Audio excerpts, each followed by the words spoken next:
My last theme is going to be the private and the public. I started by saying that the presumption that sex was a private matter was born in the 18th century. It's also the point at which the essential distinction between the private and the public is developed. And ever since, we've been grappling with the question of where exactly to draw the line in sexual matters. Unsurprisingly, the first and the loudest advocates of sexual privacy were naughty politicians. This is the Earl of Sandwich, the great gambler, the inventor of the sandwich, and also a great man about town. It was nobody's business whether he was faithful to his wife or not. He harumphed in the 1780s, having spent decades sleeping his way around London. Other people should forgive my weaknesses when they do not interfere with my conduct as a public man. Public conduct and private character, it was now argued, were two distinct, unrelated things. Unfortunately for the politicians and public men, this was also exactly the moment at which the mass media were invented and came into being. The end of the censorship, the rise of the newspaper, and explosion of urban life created an unprecedented interest in the discussion and the publicising of sex. So from this point onwards, sex also became ever more public. I can't resist showing you this picture, which is an 18th century bit of expose reporting, and I love the caption. It simply says, "Miss Roberts sitting naked in Lord Grosvenor's lap at the hotel in Leicester Fields."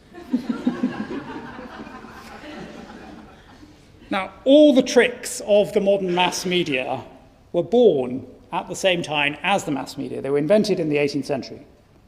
For example, in the 18th century, people were endlessly, anonymously reviewing their own books.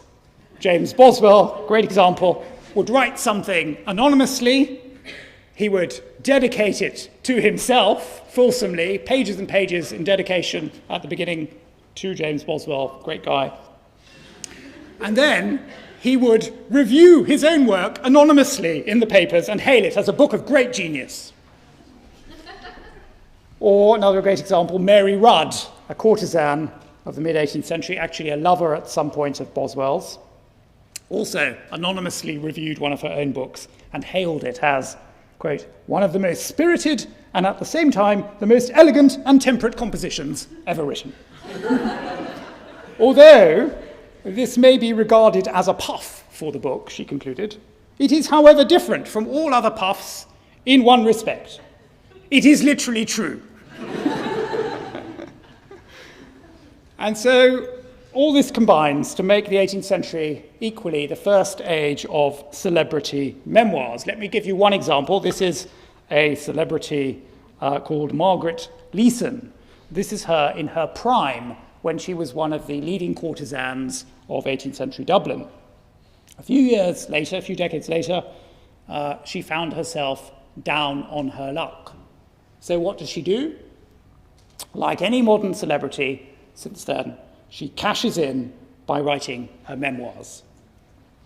In 3 volumes, over several years and hundreds of pages, she spills the beans. She tells everything. Her early seduction, her lovers, their love letters, which she happens to have kept, stories about hijinks and high places, endless stuff.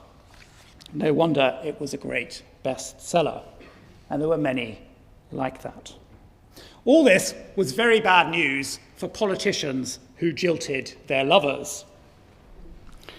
By 1806, when the Duke of York foolishly cast off his mistress, Mary Ann Clark, without an adequate financial settlement, kiss and tell stories had become big business, and Miss Clark knew immediately what to do. She set to work with gusto. First, she colluded in several ghost-written pamphlets excoriating the royal family. Then she penned and had printed 18,000 copies of a sensational memoir, complete with the Duke's love letters to her. And at that point, he cracked. Her reward in return for the suppression of the text, which you see here, the burning of the memoirs, was a gigantic payoff, a lump sum of £1 million in today's money, and a huge pension for life. There you see Mary Ann Clark walking off with her cash. There you see her printer and her publisher saying, "Ooh, I got 1,500, I shall make 1,000." And there you see the 18,000 copies being consigned to the flames. The royals themselves were no better.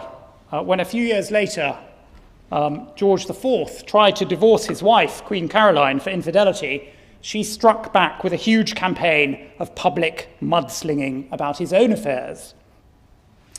It all makes Charles and Diana seem rather tame. What you have here is a bucket of Italian filth, which he is flinging upon her, because he alleges that she has an Italian lover and that they travelled round the continent having sex. You'll notice that none of his mud is sticking. And she has a huge bucket which says filth from St. James's, filth from Portland Place, etc., etc., etc. And that is sticking to him quite a lot. The canniest sexual entrepreneur of all was the great courtesan Harriet Wilson, who cleverly maximised her profits through a combination of extortion and titillation. First, she announced the imminent appearance of her memoirs, which caused consternation amongst all her lovers, including the king. Next, she wrote privately to each of these men, threatening to expose him in particular unless he immediately sent her hundreds of pounds. And that's what this satire is depicting. There's the letter, there's its arrival in London, there's that man's wife saying, "I wonder what he knows about Harriet Wilson." That tactic alone netted her thousands of pounds. Then her advanced publicity advertised which lovers were going to be featured in the memoirs, building up a huge buzz of anticipation. And finally, the work was published in instalments to huge success. I mean, it goes through 30 editions within a few months, bringing her many thousands more. Now, that is a successful marketing campaign. So the rise of sexual freedom and the birth of the mass media at the same time produces the first age of sexual celebrities. And I want to end by taking you back to the moment at which this phenomenon really took off. I think I've identified exactly when that happens. This is the woman who was more responsible than anyone else, Kitty Fisher. In 1759, she was the most famous sexual celebrity in the world. Every move she made was chronicled in the newspapers. Everything she did was reported. But mainly, she had no control over this. This was her persona being exploited by the mass media. I'll give you an example. One day in March 1759, she goes riding in St. James's Park. She falls off her horse. And this inspires months and months of public comment, songs, verses, pictures, pamphlets, entire books. Here's one of the prints. Here's a broadsheet. Horsing away to St. James's Park, etc., etc. And here is a picture, a documentary etching of some ballad sellers in London hawking ballads about Kitty Fisher. The man, as you see, has a fishing rod to which they're attached, and he's crying out, "Come, who'll fish in my fish pond?" A hilarious pun on her name. And here is his family singing the ballads about Kitty Fisher. All this incensed Kitty Fisher so much that she did an unprecedented thing. She took out an ad in the main newspaper in London in which she complained about being constantly exploited by mean, ignorant, and venal wretches who impose upon the public spurious memoirs, spurious pictures, all these things that claim to be about her but are just made up. That's the first thing she does. And then, a few days later, she goes to see this man, Joshua Reynolds, the greatest portrait painter of his age, the greatest image maker of the 18th century. And together, they take her image in hand. They start to create endless pictures of her. She sits for these beautiful compositions, not just by Reynolds, but by many other artists.